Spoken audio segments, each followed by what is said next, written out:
music.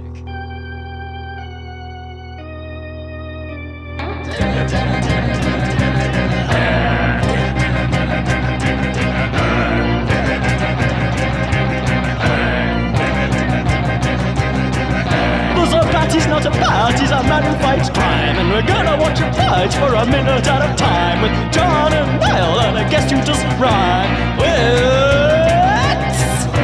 Bat Minutes!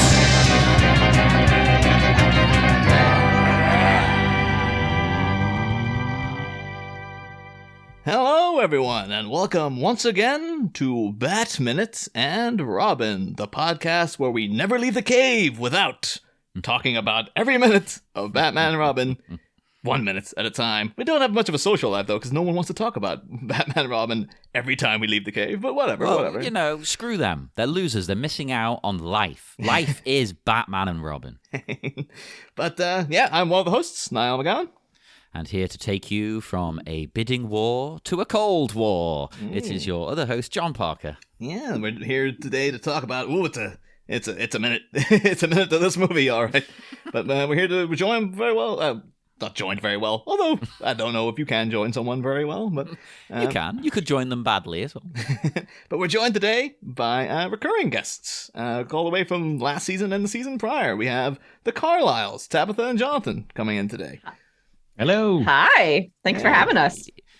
Thank you very much for joining. I always am obsessed with your name, especially Jonathan, because that's my name, and Carlisle is the place I was born.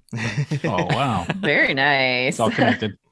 Everything is connected. See, it was fate. It was fate that we should make this show, and you should be here. Fate brought us to this minute. Yes. This is what it's all been building to. The whole movie by minutes thing, experiment. It was building to this one scene. That's like sad and kind of exciting. This just puts a lot of pressure on this episode now. Like, yeah, it does. Yeah, one of the greatest thing ever. We're going to get messages like, oh, it was a terrible episode. But it could be, some people might be, it's a terrible minute, and some people might be, it's the best minute. But today it is minute 46, which begins with some fellas bidding on a beauty, and it ends a minute later with an ice pirate coming in to claim his booty. So, yeah. Well, in this movie, that could be taken two different ways, I suppose. One other major thing, though, in this minute, and you see it literally from the opening frame, is that, do you guys know that there's the hidden celebrity who's in this scene? I don't know that, but I was going to ask, because there's a lot of faces in there. This is where I would hide loads of famous people. If you were making this movie now, that's what they would do, I think. The guy who was currently fourth in line for the presidency of the USA. Fourth. Well, the annoying thing is when you look him up, they keep saying third, but it's like, no, he's fourth if you count, Joe Biden himself, really. But yeah, Senator Patrick Leahy is he's one of the guys there. You see, bald guy with glasses in the middle of the crowd there. Okay. Yeah, he's apparently he's now. Well, you got Joe Biden, then you got Kamala Harris, then you got Nancy Pelosi, and then you got him. So that's the current administration, and he's very famous Bat fan. This guy is featured in several Batman movies. From roles you would recognize him from. He was in the Batman animated series episode Showdown, which was the Jonah Hex one. He did a voice of a governor in that. He was in Batman Forever. When Jim Carrey was dancing with Nicole Kidman, he was behind Jim Carrey. And then, of course, he's here, and then takes a little break, shows up in, recall the film The Dark Knight, when the Joker invades Harvey Dent's party. Never heard of it. And there's a guy who goes like, we won't be intimidated by you thugs. And the Joker's like, you remind me of my father. I hated my father. That's that guy. That's him right there. It is. Really? Yeah. It's just weird that he's like, and he's also in Dark Knight Rises. He's also in Batman vs. Superman. He's like one of the guys sitting next to Holly Hunter when she gets blown up by that jar of piss. Or at least that's the way I read the film. I love the way he can just say to these filmmakers, I'm going to be in your movie. And they can't have any say in it. That's exactly what it is. Like Joel Schumacher was like, he just asked for a part. And I was like, okay. It's that easy. I suppose that happens over here, though. I mean, didn't William and Harry appear in a Star Wars, or they tried to at least. I think if you got celebrity clout, you should be doing that. And apparently these people have asked him, because he's that famed for doing this, have said, like, are you going to be in The Batman? And I don't know if it's true, but he's just like, I'm too busy now with all these presidential things to do. No, I don't trust these people, right? This is the same reason I don't trust Lawrence Fishburne when he says, oh, I'm not in the new Matrix. Yeah. I don't buy it. I think Fishburne would be more of a surprise. I think this guy might be like, it'll just look bad. Like the guy who's supposed to be that high up in the Senate is dithering around on a set of a Batman movie. So he's like, no, I can't make it this time. It works for politicians. It worked, for better or worse, largely worse. It worked over here in the 90s with Tony Blair. That was his whole approach was, I'm going to win the election by being hip and cool and get photographed with celebrities. He was like playing tennis with film stars and things. Yeah. And it worked in the 90s. Maybe it would work now. But Senator Leahy, one of the latest things he did was preside over the impeachment of one Donald Trump. So he was in charge of all that. And because of all those jokes we kept making in the second season about, Trump being like the Penguin, I really wish he had been in Batman Returns and he was like one of the guys throwing like the cabbages and stuff at the Penguin. Doing that one, it would have been the perfect synergy for us. But isn't that how an impeachment works in America? I mean, you two should know. You gather them together and you throw cabbages at them. That's I believe so. And tomatoes. Oh, of course. You need to make a nice salad. Yeah. Yep, exactly. These people are out of a job. They need food because they won't have any money after this. So you can give them some free stuff on the way out. But exactly. Yes. No. Our politicians are known for never having any money before or after. It's the American way. You don't want the politicians getting rich and lording it over the regular people. Yeah. But yeah, of course. So that was for people because it's quite a famous thing that he's in this movie. So if anyone was waiting for it, that was Patrick Leahy has written the foreword for books about the Dark Knight and everything. This guy, massive Batman fan. A slight problem though. Apparently he's 81, and he's fourth in line for the presidency. It's like Kamala Harris is surrounded by in a crusty old white man sandwich, basically. Like you got Biden on top, you got two ladies, and you got another white guy at the That's bottom. Politics in general, right there. You've summed it up, Niall. But 81, just pack it in. Just to get out of there. What are you doing? I don't want to be ageist, but I think if you're 81, you should probably just be relaxing. Yeah. I don't really want you making decisions. But anywho, Batman and Robin. Well, I've asked you two guys, because this movie is obviously very contentious. Has its people who love it and many people who despise it. Where do you come from? What angle are you visiting this thing at? Well, we saw this in the theater in the 90s, and in my teenage years, I collected comics in the early 90s, and the first Batman movie on through this one, it was a whole thing, and to the point that when we went to see this in the theater, my whole family came with me. And I remember after the movie was done, I don't remember if I actually did it, but I remember thinking to myself, I think I need to apologize to everybody. And I think he did, because I was we were talking about the memory because we were dating at that time, and I was like, I think I remember you apologizing to us for the movie being so horrible. You know what? I love it, but I can see why you would feel that way at the time. Like if you came into it expecting, Forever wasn't amazing, but this one will be good. This is going to be a return to form. I could see why you would just be like, oh no. Oh, no. Well, and also the fact that it was kind of like, I kind of felt like my family was there to like support me, yeah. And I was like, oh man, I didn't bring you here, This doesn't represent me. Right. And this was my first Batman movie that I had seen, because I didn't grow up watching superhero movies. It wasn't really until I started dating Jonathan. So I think he just felt bad. It was like the first representation of a Batman movie. You know what? Bad. I think this is a good one to show someone who has never seen any Batman. Because it's easy, it's fun, it's light. You get it, It's one of those. It's all those things, and then if you hated it, was like, well, the only way is up. Quite frankly. Yeah, exactly. But imagine showing someone who'd never seen Batman, my favorite, Batman Returns. You'd be like, what the hell is this? Yeah. Well, since then, because I was very much looking at it as an extension of not the Nolan verse. Thinking of the wrong director. Tim Burton, yeah. And I was thinking of it as that, and I realized that Batman Forever was a little different, but I had no idea that this one was going to be that much more different. And since then, and pretty early on, I heard people saying that it's not bad. It's just that it's more of like a Batman 66 style rather than what we were used to in the early 90s. Yeah. And I was like, okay, but even ever since that, and it's probably been like 20 years since I first heard that. And I'm like, I understand what they're saying by that, but I still just can't quite get there to appreciate it. Oh, don't worry. Although I'm feigning being upset, like pretty much every guest has said the same thing. Yeah. We had on the week previous to this, the guy who wrote the novelization of this movie. And we were kind of coming in like, oh, so this scene's great, right? And he was like, no, are you crazy? This is all terrible. He hated it, and it was wonderful. He was like, you wrote the book. I thought you liked it. It's like, no, I didn't like it.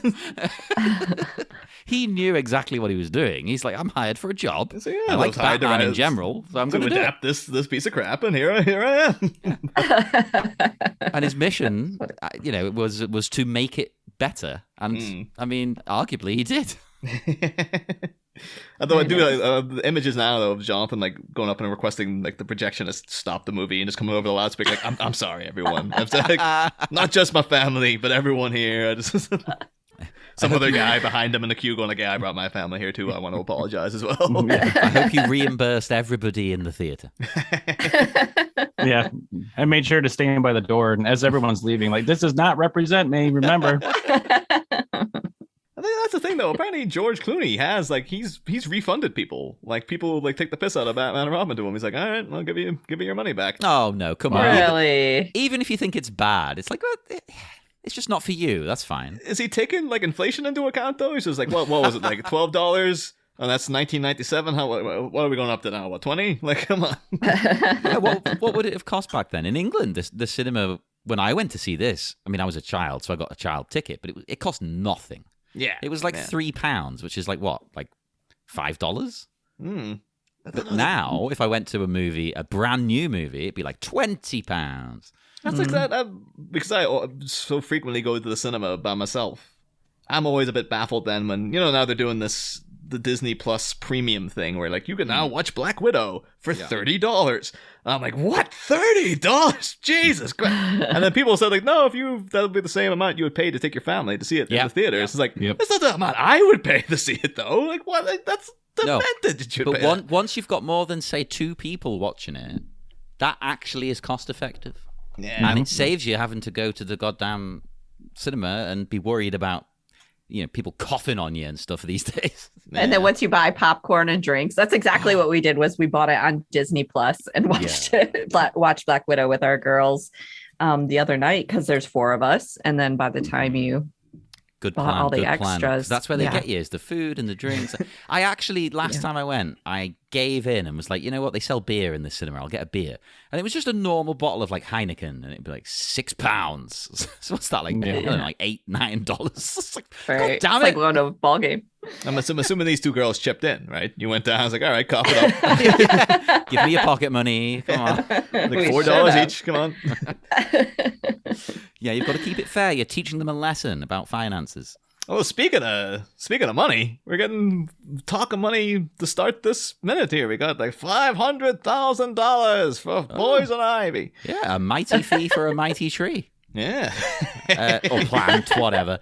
But that guy's voice, I love it. He sounds like he could play, I don't know, like a gold prospector or something. $500,000. You might as well just have like the cowboy hat on and 2 guns. It's like, woohoo! But it's not enough money. No, it's got to go up and up, and then it gets to a point then of Batman jumping in, which is I don't know, one of those weird things. Like, do the people of Gotham know that Batman's rich when he bids $1 million? Are they like, he's a millionaire? Yeah. Isn't that kind of giving away who he is a bit? Right. He could have been any one of these guys, I suppose, although they're all very old. So. I guess then by process of elimination, it would be like, well, who's the youngest of us?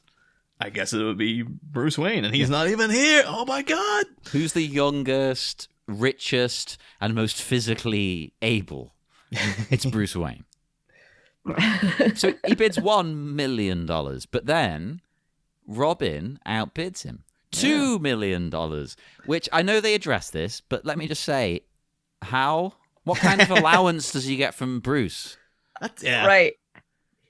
That he says, I'll just borrow it from you. Like, what? How are you going to pay that back? Yeah, this is the part of like Batman 66 that like this doesn't work for me.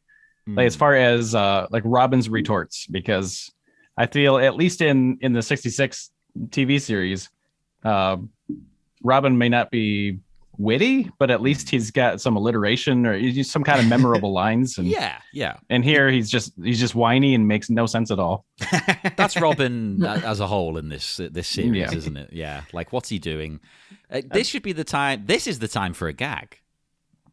Half the time they do gags is not the time for a gag. To be fair though, I don't mind the I'll just borrow it from you, because I actually do kind of get a chuckle out of that. It's funny, but like not in the way they're probably intending. I just get the mental image then of though if he does outbid him, Bruce having to make I'll write you a check, just like actually giving him the money. Now that would be, I guess, if they followed it through, I think that would be a good gag where even though he's offering the money to Robin for this thing that he beat him on. Like the fact that if Bruce had to, that would be the punchline to the gag is like Bruce is like, okay, I have to write you this check now. Yeah, that would because you said it.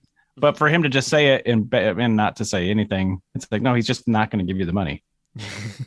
Imagine that. Like, okay, I've won. So Bruce, can you? No, I'm not giving you any money. It was that night too, like Dick taking Poison Ivy out there, Bruce sitting on the sofa like, see ya. Bring the car back in one piece. Yeah. That's the thing though, actually on this prospective date, where would they go? Would it like be I guess he'd have to go out as Robin. But where they I guess they're up in stage at this friggin' flower ball. I guess he could just go to a restaurant or something. Imagine you can't take Poison Ivy to a restaurant. You've got to take her to like the botanical gardens or something. It's like, Mr. Robin, I got a wonderful table for you in the back. Just comes and give him the Goodfellas treatment to like Robin taking her into the back of the Copacabana. Okay, that might work. Actually, it's funny you say that. Table in front of Seal performing live. No, you can't bring up Seal in this movie. This movie is Smashing Pumpkins. Oh, yeah. I was going to say, would Robin take her to Smash... But then it's Dick Grayson. He would definitely take her to Smashing Pumpkins. He was playing Offspring when he stole the Batmobile the last freaking movie. So. Yeah, a Smashing Pumpkins gig that would be perfect, and it would fit.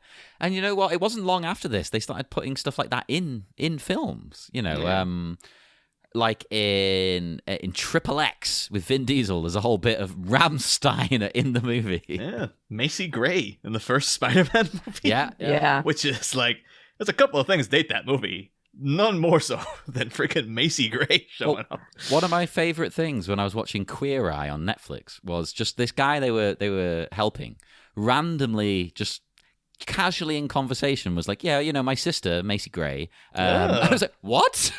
Hang on a minute, back up. And it's like, yeah, his sister was Macy Gray. That's what I appreciate that he dropped it in organically too, like right, name dropping. Well, I think they had seen a picture of Macy Gray on the wall and were like, oh, what's this about? You know, one he probably put there, no doubt. It's like, oh, this picture just fell out of my wallet of Macy Gray. The Dick doing that on the date too, like, oh, so my awesome friend Dick Grayson, and he's just like, oh, he's much more of a man than me, you know. He's like, can we go somewhere else? And he's like, I thought you were into plants as Smashing Pumpkins. You should like this. It's got vegetation in the title. Oh, I could see Ivy. You could do a Halloween special where she comes out of a pumpkin patch instead. I wonder, is that why they got Smashing Pumpkins? Because they're like vegetation. You know? I think that's pushing it a bit. I think it was just they were a big band, Niall. You forget how big the Pumpkins were. And otherwise, they're like, well, that band who did Every Rose Has its Thorn. It's like, we got them. No, Smashing Pumpkins, I'll have to do. Axl Rose, we get it. No, he won't do it. He won't do it. I insist we do a bonus episode at the end of the season all about Smashing Pumpkins. Oh, I can do. Yeah, for sure. I'm sure we'll probably get a lot of pumpkins. Because I think that song runs for like 4 minutes. Ooh, and we get all of it. So we'll be talking about that song quite a bit. I'm going to enjoy it. Sorry, my friend and I were Smashing Pumpkins fans around this time. Hey. But I would say that by the time this movie came out with this song, the song is not the greatest one of theirs by far. And, I don't know. It was like things were starting to wane a little bit at that point. But that's the thing. I really like the song. But it is when they're... It's a bit like Arnold Schwarzenegger, actually. It's when they're on the downward slope, isn't it? They're not at the bottom yet, but it's when things are starting to change, when they're kind of getting lumped into the new metal sort of thing that's emerging. Even as a Pumpkins fan at the time, it's between Batman Forever and Batman and Robin.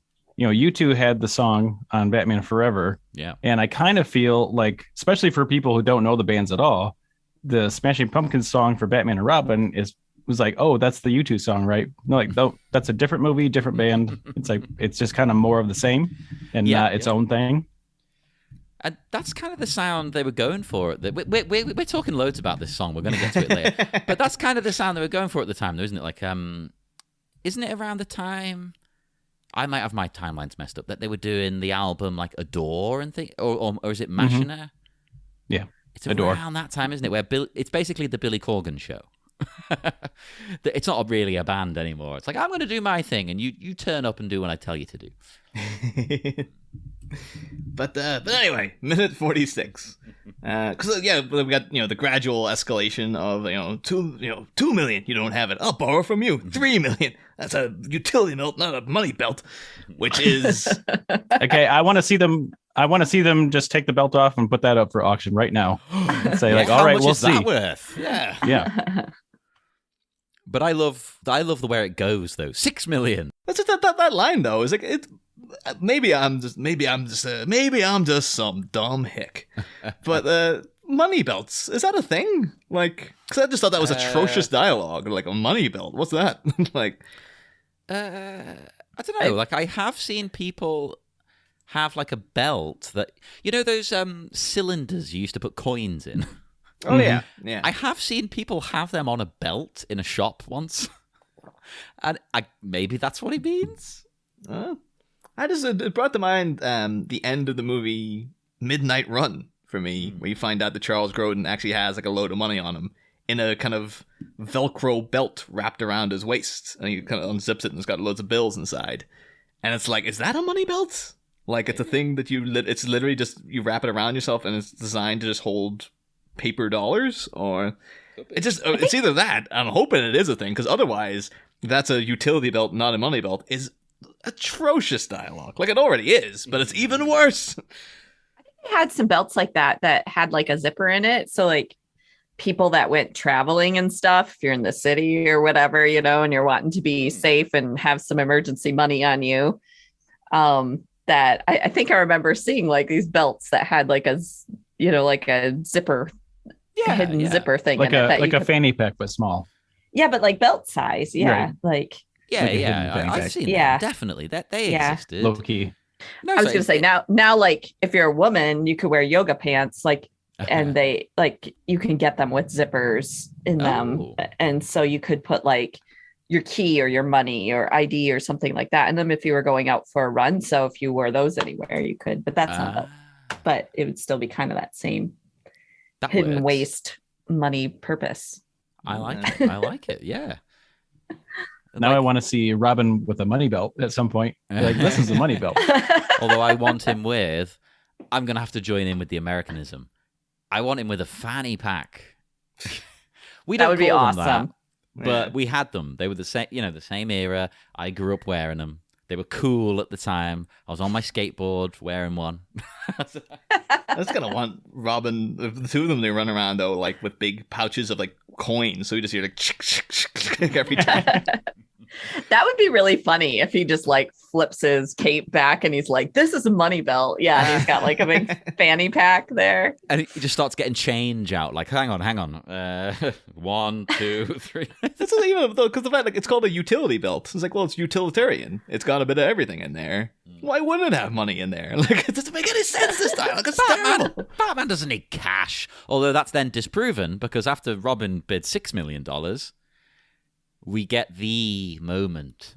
Yeah. I would say possibly one of the most memorable, for better or worse, parts of this film. Batman does use money. Yeah. He has, oh God, he has a Bat credit card that he uses to bid $7 million. And it's called a GOTHCARD, and it lasts until forever. Batman forever.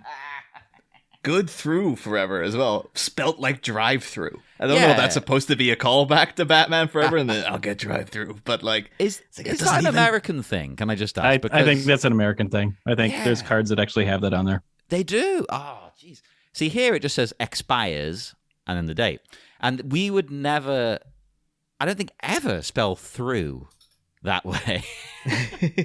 Yeah, I mean, I can't guarantee that's on a credit card, but it doesn't look that odd. Most of them do say expiration date or something like that, but So it's possible. though. that spelling of through is something that exists. That seems like part of the radical 90s, though, where it's like, Yeah. that's hip and cool to say through Yeah. with a U. We do, of course, yes, after gradual escalation, which I'm surprised, though, like, these guys, they're going for the even numbers. Like, you bid $1 million, I'd go to, like, okay, 1.5 million. That's what I But do it's on like, eBay. Yeah, but they're just like, no, it has to be, like, 1 to 2 to 3 to 4. It's like, come on, guys, tone it down, guys. You don't have to splash it. Although, that's the thing, though. Last week, I think we were speculating that maybe Ivy's doing this to be like, oh, I need a bit of seed money, as it were, for my, reign of terror. And then we're surmising she might just kill everybody in this room because Bane's there. What use are they to her? But at the same time, all the money is going to the rainforest, isn't it? So, in a way, what Poison Ivy is doing here is quite heroic. in She's that saving the getting- planet. Yeah, she's getting Batman to bid $7 million to save the rainforest. So basically what we're learning is this billionaire could have been donating $7 million all along to help the planet, and he wasn't doing it. Exactly. Yeah. Mhm. He had to get drunk on love powder before he'd save Yep. the rainforest. He was hoarding that money like a dragon. Yeah. And weirdly, as of recording, Jeff Bezos' ex-wife, I can't remember her name. She's donated like $1 billion to like charities in the last like 2 weeks. So he could have been doing that all along, and he wasn't doing it. Mm. Mhm. That's the rich stay rich. It's like, they just keep it to themselves. Yeah. And she's still living comfortably and great and wonderful. And she's giving money out left, right, and center. He's not. Screw him. Did you watch that redo of DuckTales they did that actually starred David Tennant? No, I didn't see that. Mm-mm. This is like maybe with the kids around the house, someone might have stuck it on. But like, I just wondered, did they ever address? Because back in the decadent friggin' Gordon Gekko 80s, guy jumping into a pool of money was like, oh yeah, that's aspirational. But now it's like, you think someone would have to comment and be like, Uncle Scrooge, why are you hoarding all this money to yourself? Like, why aren't you giving this away? Why are you such a cheap asshole? Why, like, how can you be in any way heroic when you've got all this money accumulated and you're just keeping it to yourself? Yeah. He's not even a superhero. At least Batman's doing something with it. That's the thing, yeah. It might not be the right thing to do, but he's trying. He's trying, goddammit. Yeah. But of course, but yeah, the bad credit card is usually used as a sticking point to people as to why this movie is so, stupid and stuff. And the thing is, though, it's kind of like the presentation of it is bad in that, like, yeah, he apparently, I don't know if maybe GOTHCARD, because, Batman seems to have gone corporate here. Like, he is appearing in front of the public to help out at charities and stuff. For all we know, he could be the friggin' face of GOTHCARD. They could have been like, he signed a deal. We don't know if Bruce Wayne runs the company or whatever, but like... Well, he is a goth. But it's just like, the fact, he could have signed up in that capacity. I can't imagine they would give anyone else a credit card that's just good for forever. And I don't know what the credit limit on this thing is, but 7 million sounds pretty goddamn high. Yeah. Hang on a minute. Yeah. Credit cards don't go that high, surely. Yeah. And truly, you think there'd be a paper trail and stuff around having a line of credits to Batman where but at the same time, he is a guy who has and we see it in Batman Begins where he knows how to have shell companies, to get all these things to himself. He cleverly lays it all out. So, oh no, they don't come straight to me. They go through this guy, then that guy, then this guy, and that guy, and then it comes to me and stuff. And so it could be feasible that Batman, for the purposes of emergencies, might actually have a credit card on him, just in case. What if it's not even a real credit card? What if it's like the fake example ones that you get in the mail and somebody's like, hey, we'll try to get, it's just like Batman Forever, and it's like on the back, it's like not, legitimate credit card or whatever, It looks like one of them. And he keeps it, like a little kid when you your parents let you keep those fake ones in your wallet and you pretend like you have a credit card. That's just he just carries it around with him. Like, and you make sure your friends to see him. it. Yeah. Right. It's like, Batman, you may already be approved. We're like, Alfred, did you hear? Oh my God, that's exactly what it is. Look at it. There's not even any numbers on it. No, right. no. Then again, numbers are on the back, but they're 1, 2, 3, 4, 5, 6, 7, 8, 9. 0. Right. Well, that is the thing. I am with the bank Monzo, which is an online-only bank, and their whole thing is the numbers are on the back on their fancy card. So, this is a fancy card, so maybe Batman, same deal. It's like, I've got the high account. It's on the back for aesthetics. Yeah. Back then, the numbers were on the front because they would have those machines, that would oh God, yeah, go swipe over top, and so they had the raised numbers. I think still at this time they still had raised numbers on the front. Having them on the backs is a fairly new thing. Yeah, we definitely had them on the front until very recent. In fact, most of them still do. But in the time I've had cards, we never had that machine. Like I've always seen in movies that machine that takes a physical copy of the, like you swipe it over, like right. I've never seen that, but when I got one of my first jobs in a shop, we didn't have chip and pin yet, so you had to swipe it in like a machine, but it wasn't like a physical thing; it was still digital, like a sort of half and half, let's say. Yeah. And then it would print out a receipt, and they had to sign it. So basically, Batman, this is going to be a nuisance. Yeah, you've got paperwork now. Thing is too, because I think I had I've only ever had one credit card in my life, and I got it just given to me when I was going to be a student, and they're like, "You've set up your first bank account. Here's a complimentary credit card." Yeah, they do that to trap you. Yeah, and they did trap me for several years, and I finally paid it all off, and then it was like, never again. Oh yeah, cut it off, get rid of it. Get rid of it. They're stupid. I've not needed one since, thankfully. But I've considered sometimes maybe for emergency purposes, but this is like, no, don't, right? No. Because I fell into that trap. Mine was for emergency purposes. And then I had a few emergencies, so then I spent a few thousand on it. And then, because you're so in debt on the card already, you think to yourself, well, I want to buy these new headphones for £100. I'll just get it on the card. Who cares? It's only another 100. Doesn't matter. Doesn't matter. And you end up in problems. Yeah. Although when he whips this out, though, and he's just like, okay, never leave the cave without it. I kind of want Robin to be like, can I borrow that? Then he wins. Like, oh, God damn it. Well, I looked up that phrase because it dawned on me, like the way he says it, that's got to be a slogan, right? Oh, yeah, of course. This is a thing.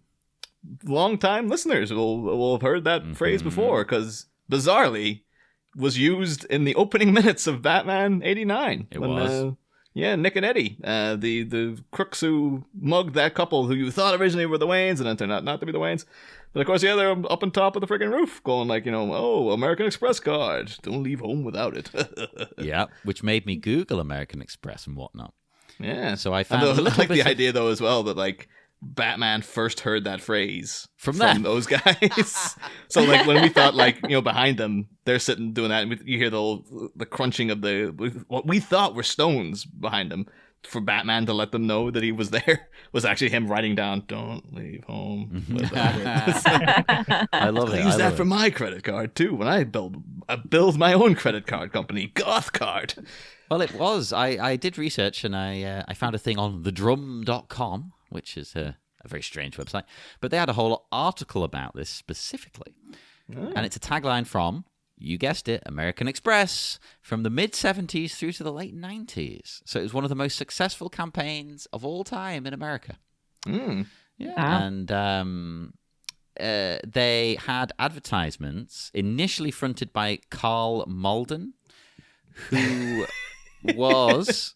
Well, he is a hip presence. Well, yeah, he was in, at the time, the hit cop show, The Streets of San Francisco, co-starring Michael Douglas. Yeah. So that's pretty The original cool. name of Michael Keaton. Oh, my God. Everything is connected. And those ads went on to get like a whole bunch of people coming in. You had Roger Daltrey, Stephen King, Peter Ustinov.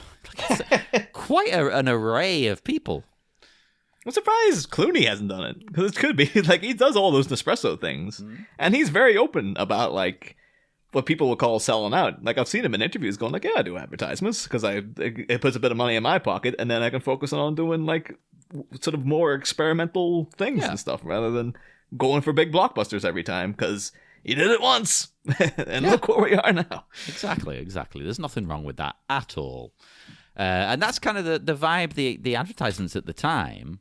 Were like trying to sell the aspirational yuppie vibe. Like, you can be like these rich yuppie guys by getting these. Yeah. And it's like, now that wouldn't fly. No. It'd have to be like a card for the people, that kind of thing. It wouldn't be like, yo, you can blow like loads of crap on like, cocaine and hookers. Yeah, Roger Daltrey's got one. I feel like if they did this today, he'd probably, turn and say something like the "What's in your wallet," like Capital One thing, but it'd probably be like "What's in your utility belt" or something, and then "What's in your belt," And oh, that'd be such a good burn for Robin as well. Like, what's in your belt? Got nothing, kid. Nothing. Everything you've got is mine. Yeah, everything in your belt's what I gave you. So go sit down. Sit down. He could get really harsh with this, couldn't he? He could really just rip him a new one and say, "You've got nothing, you orphan." The whole crowd standing watching. It's like, oh man, this is getting in Poison Ivy's like, guys, calm down. Well, someone does interrupt the proceedings, of course. Well, actually, before we get that, Ivy, I completely forgot one of my favorite lines in the whole goddamn movie. Because you mentioned her there, where they're going back and forth, and she goes, "You boys aren't going to start fighting over little old me now, are you?" Because I thought the delivery on this is perfect. The Mae West vibes coming through strong, the drag queen thing coming in. Oh my God, she's a bargain at $7 million on this part. She's doing like a little shimmy as well, lifting her arms. Like she is everything about her is top level performance. What do you both think about Ivy then? Because I love her and I think she's amazing and she's ridiculous. I could imagine some people not liking her though. I don't mind her. I mean, she's over the top, but the whole movie's over the top. And I don't mind her. I like her. Hey. I think I like her. Yes, I like her. She's one of the best. I think going back to initial watchings, I didn't really care for any of this, I guess, because I guess just the over the topness of it. The Batman villains are always over the top, and I don't know that I necessarily hated Poison Ivy, but I was still getting over, Arnold as Mr. Freeze and just his whole getup and everything, and I was. Not only comics, but also the early 90s with the Batman animated series is like, this is Mr. Freeze is like stoic and, this is a whole different thing and very different. Poison Ivy, I guess, I don't know that I really had too much framed around Poison Ivy for her to be shocking or anything like that in this movie, but.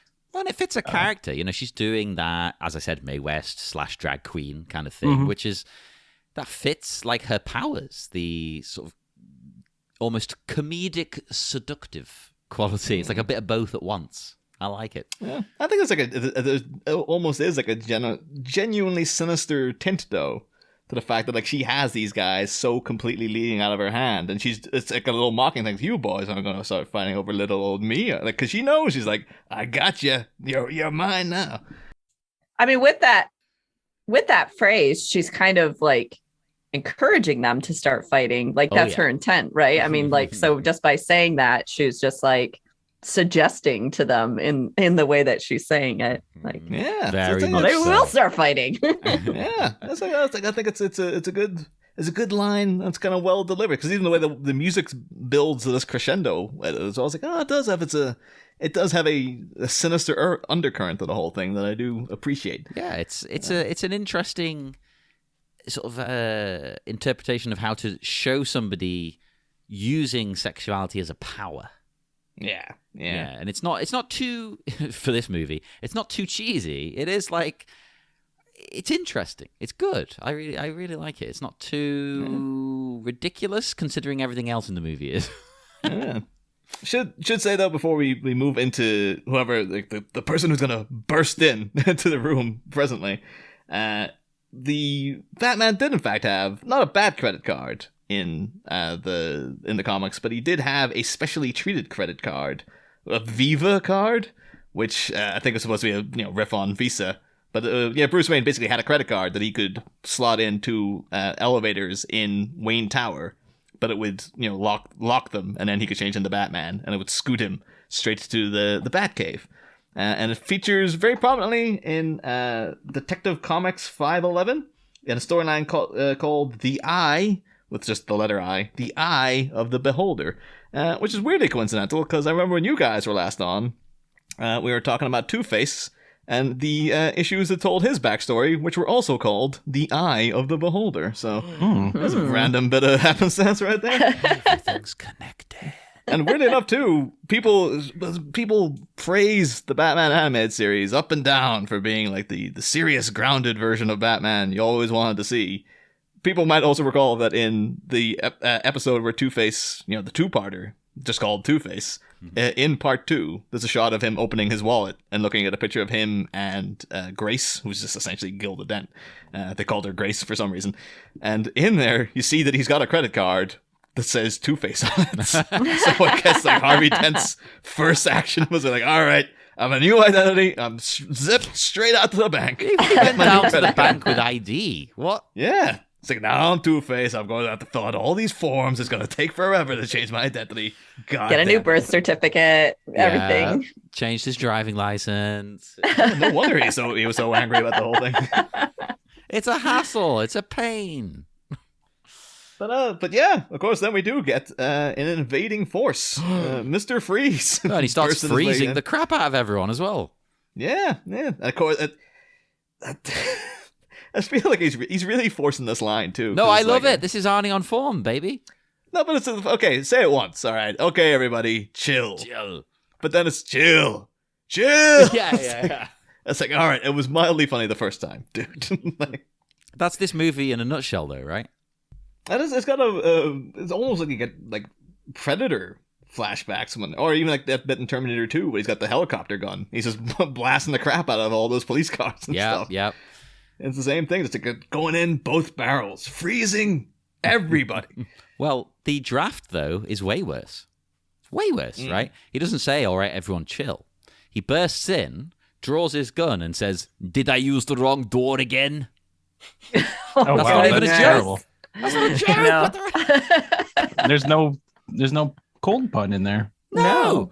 That's awful. We've noticed this, actually. The draft is like, it goes even bigger and worse. Like, there's more cold jokes in the draft, but in this particular occasion, they restrain themselves from doing it. It's weird. Did I Isn't use there a bit the too wrong where door because he freezes the people and then he freezes like some of the flower beds into being ice sculptures, and he's like, I should have been a decorator. Yeah. And it's like, there's not a cold joke there either. It's stupid. It's ridiculous. It's just like, Arnie should, every time Arnie is on screen, he should say something. It's like, you can just let him be silent every once in a while, No, it's Arnold. He's so funny. I will say one notable difference too that is added in for in the novelization is that, of course, Batman and Robin aren't on stage in the novel because the writer was like, no, that's stupid.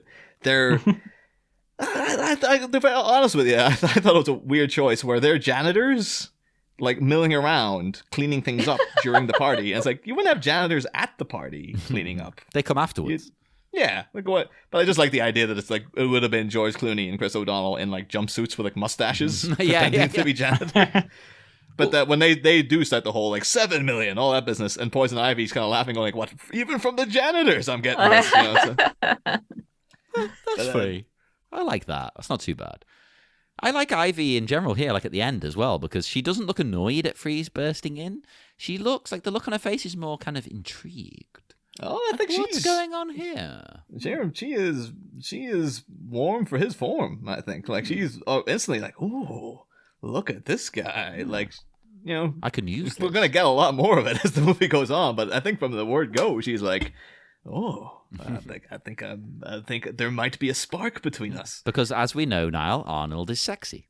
Apparently, I don't know if that is factually proven. Well, yet, we ask all of our guests this. Niall, you might as well ask the question. Well, that's the thing. Like, obviously, you know, from seasons past, we had Jack Nicholson put up and rated as a super hunk. Chris O'Donnell last year, but now it is like Arnie. Where does he stand? Because I can't. I can admire his physique in terms of like, holy crap, yeah, he's insanely in shape. But I don't think he would be considered sexy because he's just so intimidating and so almost grotesquely overly muscular. I don't know that I would call him sexy because, yeah, he's like, well, but I don't know if you could say like the muscular, because I'm like, when you look at, I don't know, you know, for superhero movies now, the guys are getting so jacked, you know, for those movies. Like they're all very muscular, but Arnold, I guess that's part of him being Mr. Universe or whatever he was. I mean, like he was just so big, you know, is a different thing.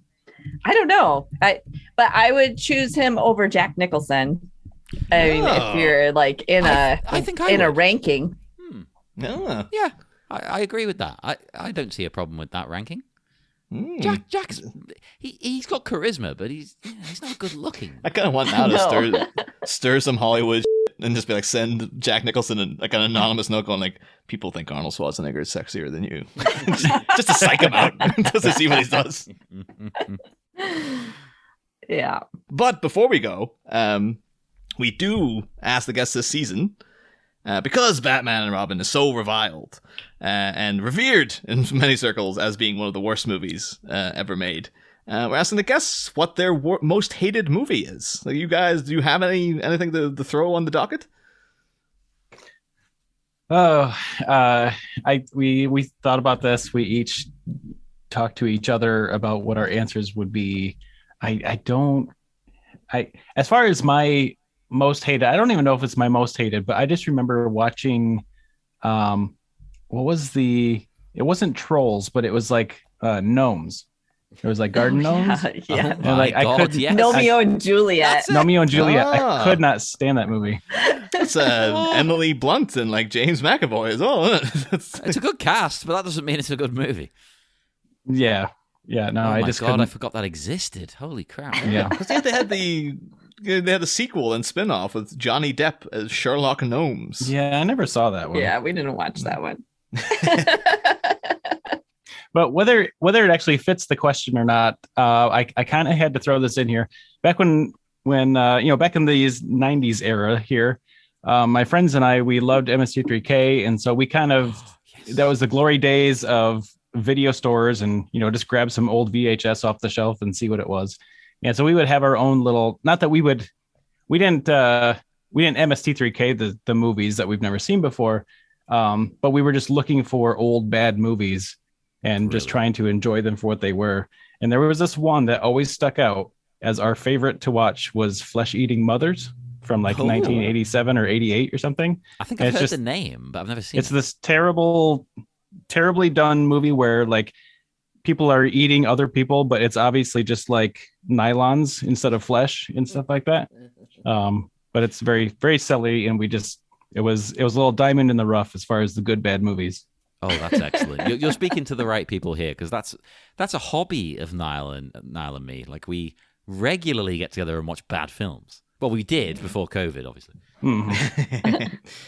But But again, we would usually ask on the follow-up then, like, is there a movie that is widely considered to be bad, but you actually like? But that might well have been your answer there. I don't know unless you have another one you want to. Yeah, I'll just force that in, no matter what the question is. I just want to put that in there. Tabitha, do you have anything like that? Or oh goodness, I don't have like favorites, so it's really hard for me to pick these types of things. Like, I don't like scary movies. Like, some suspense is okay, but like, so like I wouldn't like, as far as bad movies for me, I don't know, the worst movies would be like scary movies. Like when if I go to the video store, like I can't even look at a cover of like a Chucky movie or something. Like, it just creeps me out. But as far as like actually watching the movies, it's probably MST3K and all those bad movies that you would watch in there. And there's some where I'm just like, I just don't even want to watch this. They're usually ones from the 70s where I'm just like, this is just horrible. Like, I